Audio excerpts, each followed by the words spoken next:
আজ একটা দারুণ স্বাদের রেসিপি বানাবো। যেমন ঘরোয়া চিকেন বানানো হয় তেমনই হবে, শুধু টেকনিকটা একটু আলাদা হবে। তার সাথে সাথে কিছু টুইস্ট আছে, তাতেই রেসিপিটা একদম অন্য স্বাদের হবে। সাথে থাকবে কিছু টিপস অ্যান্ড ট্রিক্স। চলুন তাহলে বানানো যাক মুরগ ফ্রাই মশালা। 500 গ্রাম মতন চিকেন নিয়েছি। লেগ পিসগুলোকে একটু চিড়ে নেবেন।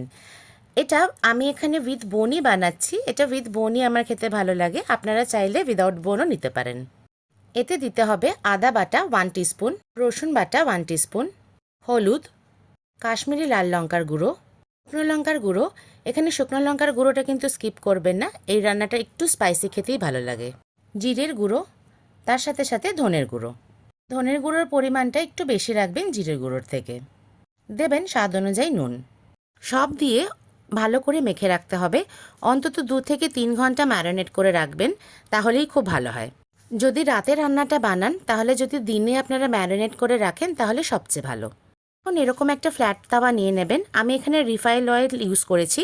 রান্নাটা কিন্তু পুরো রিফাইন অয়েলেই বানাবো। একটা একটা করে চিকেনের পিস সাজিয়ে দিলাম। অন্তত 2 থেকে 3 মিনিট এক একটা পিঠ ভাজতে হবে। চিকেনগুলো মিডিয়াম টু হাই ফ্লেমে ভাজতে হবে। এই রান্নাটাতে ঘি বা মাখন কোনোটারই ইউজ কিন্তু হবে না, এটা সম্পূর্ণ রিফাইন অয়েলেই রান্নাটা হবে। প্রায় 2 মিনিট ভাজলাম। দেখুন এরকম ব্রাউন হয়ে যাবে, এই টেক্সচারটাই কিন্তু চাই। সবগুলো চিকেন উল্টে দেব। উল্টাবার পরে এই সাইডটাও কিন্তু প্রায় 2 মিনিট মতন ভাজতে হবে। চিকেন ভাজা হতে হতে অন্য জায়গায় গ্রেভির প্রিপারেশনটা বানাবো। আবার আমি রিফাইন অয়েল ইউজ করেছি, সাথে দিলাম পেঁয়াজ আর রসুন কুচি। দুটো বড় সাইজের পেঁয়াজ আর প্রায় 15 থেকে 20টা মতন রসুন কুচিয়ে নিয়েছি। মিডিয়াম ফ্লেমে ভাজতে হবে। এই সময় কিন্তু একদমই ঢাকা দেবেন না। 2 মিনিট পর চিকেনগুলো কিন্তু পাল্টে দেব। দেখুন দুটো সাইডই কিন্তু ভালো করে ভাজা হয়ে গেছে, ব্রাউনিশ কালার চলে এসেছে। এই স্টেজেই চিকেনগুলো নামিয়ে ফেলতে হবে। এই চিকেন ফ্রাই করা অয়েলটা কিন্তু একদমই ফেলবেন না, এটা গ্রেভিতে পেঁয়াজ ভাজার সময় আমরা ইউজ করব।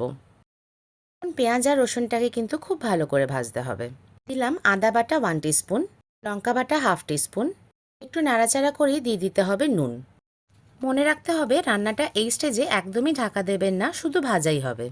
প্রায় 2 মিনিট মতন ভাজলাম। দেখুন পেঁয়াজের কালারটা এরকম ব্রাউন ধরনের হবে। এখন একটা বড় সাইজের টমেটো কুচি করে দিলাম। আপনারা চাইলে টমেটো পেস্টও এখানে ইউজ করতে পারেন। টমেটোটা দিয়ে প্রায় আবার 2 মিনিট মতন ভাজবেন লো ফ্লেমে। দেখুন এরকম তেল বেরিয়ে আসবে, বাট টমেটো কিন্তু এখনও পুরোপুরি গলেনি। এখন কিছু মশলা দেব। ধনের গুঁড়ো, হলুদ, কাশ্মীরি লাল লঙ্কা গুঁড়ো, শুকনো লঙ্কা গুঁড়ো, গরম মশলা। এখানে আমি এলাচ, দারচিনি আর লবঙ্গ দিয়েই সিম্পল গরম মশলা বানিয়েছি। এখন দিতে হবে উষ্ণ জল আর খুব ভালো করে ভাজতে হবে। ঢাকা না দিয়েই কিন্তু এটা ভাজতে হবে। ভাজার সময় যদি মনে হয় আবার জল দরকার, তাহলে আবার জল ইউজ করবেন। আমি প্রায় 2বার মতন জল ইউজ করেছি।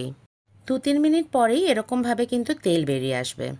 গুঁড়ো মশলার কাঁচা গন্ধ একদম চলে যাওয়া অবধি কিন্তু ভাজতে হবে।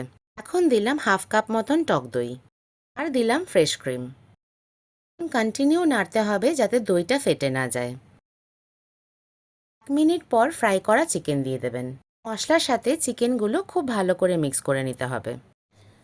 আমার রান্না ভালো লাগলে একটা লাইক, কমেন্ট আর সাবস্ক্রাইব কিন্তু আশা করব। 1 মিনিট মতন মিডিয়াম ফ্লেমে ভেজে নেবেন। এখন দিলাম ধনেপাতা, সাথে দিলাম কসুরি মেথি। কসুরি মেথিটা একটু ড্রাই রোস্ট করে নেবেন। কসুরি মেথি আর ধনেপাতার সাথে চিকেনটা কিন্তু মোটামুটি 1 মিনিট মতন হাই ফ্লেমে আপনাদের ভাজতে হবে। এখন দিয়ে দিলাম উষ্ণ গরম জল। গরম জলটা দিয়ে একদম লো ফ্লেমে আপনারা চিকেনটাকে ঢাকা দিয়ে ভাজবেন। 1 থেকে 2 মিনিট মতন ভাজলে পরেই কিন্তু চিকেনটা সেদ্ধ হয়ে যাবে। এখন ঢাকা খুলে ভালো করে হাই ফ্লেমে ভাজতে হবে যতক্ষণ না পর্যন্ত তেল বেরিয়ে আসে। এই সময় আবারও কিন্তু নুনটা অবশ্যই চেক করে নেবেন। আমার মুগ ফ্রাই মশালা একদম রেডি। রুটি, পরোটা, নান, কুলচা সবার সাথেই এই রেসিপিটা ভীষণ ভালো লাগে।